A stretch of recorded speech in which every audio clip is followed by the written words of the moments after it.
대통령 안면 시술 하신 적 있습니까? 없습니다. 전혀 없습니까? 네. 한 번도 없습니까? 네, 없습니다.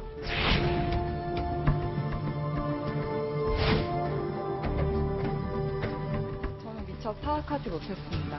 그러면은 이 시술을 누가 했을까요? 저는 그런 시술을 본 적도 없고 처치를 한 적도 없기 때문에 그것에 대해서는 모르겠습니다.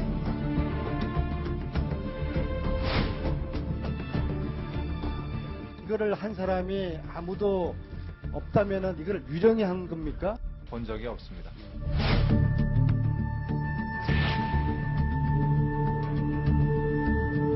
맞은 사람은 있는데 놓은 사람이 없어요.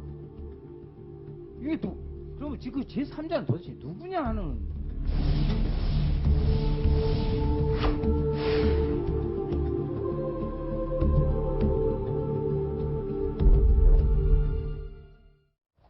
미용시술 논란과 관련해서 뭔가 맞은 의혹은 있는데 놓았다는 사람은 없다.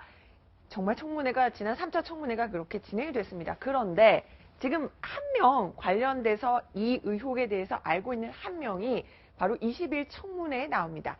또 다른 간호장교인 조대위예요. 지금 미국에 머물고 있네요. 그렇습니다. 네. 지금 현재로서는 조대위가 과연 그 주사를 무슨 주사든지 간에 지금 대통령에게 넣은 걸로 지금 알려져 있기 때문에 조대위한테 이런저런 얘기를 이제 그 증언을 들어봐야 되겠라고 생각을 합니다. 근데 저는 개인적으로는 근본적으로 대통령께서 그 주사 시술을 맞았는데 그 시기가 언제냐가 가장 중요한 것 같아요.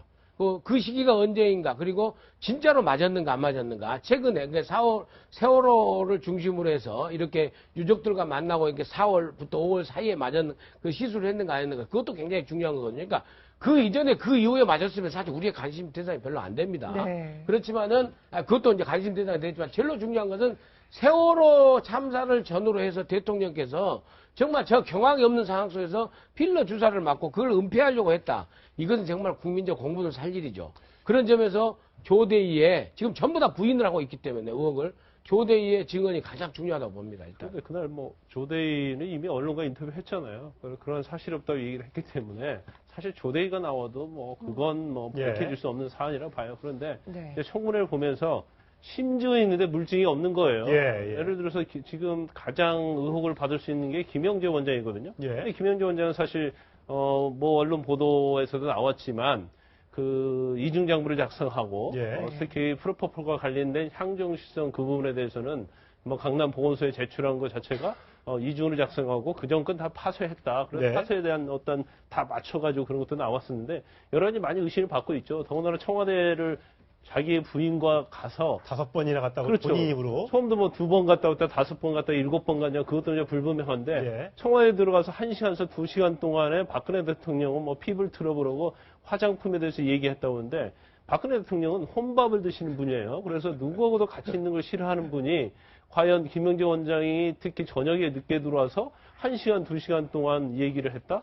이건 정말 믿을 수 없는 거죠. 그래서 예. 이번에 국조특위에서 현장 조사하면서 일단 뭐 진료기록부 또 관리대장을 다 특검에서 압수해갔지 않습니까? 그래서 그 부분은 결과적으로 청문회에서 밝힐 수 없는 그런 한계가 있다고 봐요. 결과적으로 네. 특검으로 넘어갈 수밖에 없다 그렇게 봅니다. 자, 방금 혼밥 드시는 박 대통령이 어떻게 또 그 김영재 원장 부부를 만나냐 이 얘기를 하셨는데 청문회에서 바로 이 이슈가 다뤄지기도 했습니다. 잠시 보시겠습니다. 청와대 몇 회 갔는지를 이야기를 안 하셨어요, 오전에. 대략 몇 회 정도 갔습니까? 10번 이상? 아니요, 그 정도 가지는 않습니다. 10번 이하? 네, 한 5번 정도? 확실하게 그 몇 번이라고는 저 기억이 안 나서 그 전후로 갔을 겁니다. 네. 그럼 5번 다 피부 관련된 문제만 보셨습니까?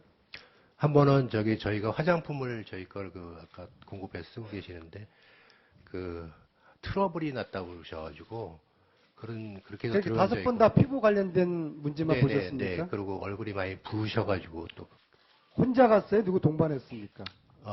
와이프랑 같이 갔습니다. 와이프는 왜 갔어요?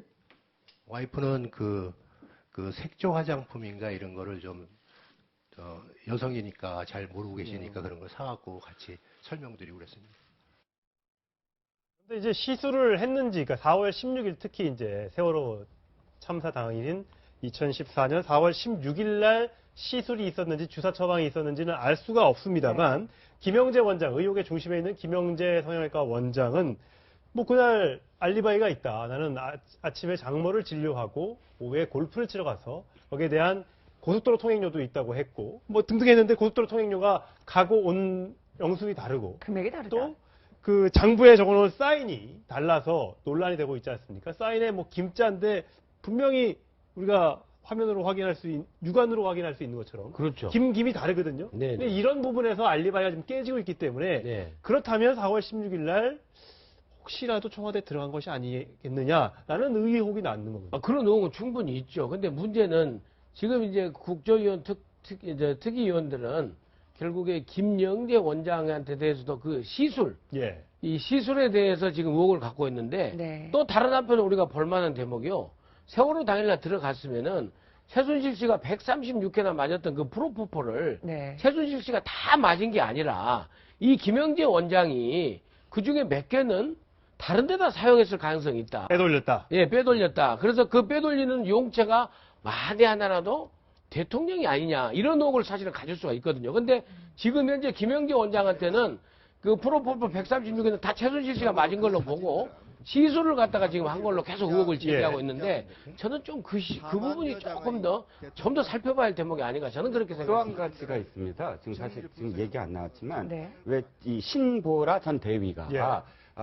그날 4월 16일에 행적을 이야기하라고 그랬더니 가글을 갖다 줬다고 그래요. 그렇죠. 근데 우리가 가글 그러면 그냥 시판용 가글을 떠오릅니다. 청색 그 양치질 네, 대신하는. 네, 그렇죠. 그런데 그날 마지막 4차 청문회에서 모 의원이 의료용 가글임을 질문했을 때 의료용 가글이라고 맞다고 대답을 해요. 얘기했어요. 예. 그러니까 의료용 가글은 녹색입니다. 총 색깔이 다르고 자 의료용 가글은 어느 때 사용하냐면 보통 인후염, 그러니까 입 안에 어떤 수술을 했다거나 선도선 수술이나 혹은 축농증 수술이나 이럴 때 입안이 마비가 되거든요. 예, 그래서 예. 잘 이걸 못 느껴서 이 칫솔질을 양치를, 할 수가 예. 없어요. 그랬을 때 양치질을 하면서 세균, 입안에 있는 수술을 한 이후에 세균을 제거하는 데 쓰이거나 아니면 필러 수술 등 턱 수술 등 여기가 마비됐을 때 예. 쓰인다고 합니다. 의료용 그 가글은 사실 일반적으로 약국에서 일반인들이 그냥 사기도 힘들어요. 네. 그런데 하필이면 4월 16일 날 우리 가글인 줄 알았는데 시판용 가글인 예. 줄 알았는데